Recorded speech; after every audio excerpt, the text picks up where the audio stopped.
এক ছিল ভয়ানক এক জঙ্গল, নির্জন, আলো ছায়া সেখানে পড়তো না। আর সব গাছগুলো ছিল যেন শতবয়সী দানবের মতো।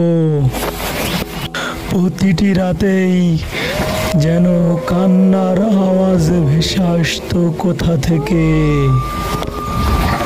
আর এই জঙ্গলের গভীরে ছিল 6টি গাছ। প্রত্যেকটা গাছ রক্ষা করত একটি করে শব্দ। পুরনো কাহিনী বলে যে এই 6টি শব্দ একসাথে বলতে পারলে সে খুলতে পারবে জঙ্গলের কেন্দ্রীয় আলোক ভাণ্ডার। এক গুপ্তধনের দরজা শুধুমাত্র পাসওয়ার্ড বললেই খোলে।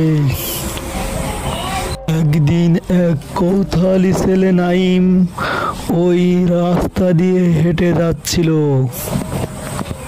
আর এই গল্পটা পুরোটা শুনতে আমাদের চ্যানেলটিকে সাবস্ক্রাইব করে বেল বাটনটা অন করে দেন।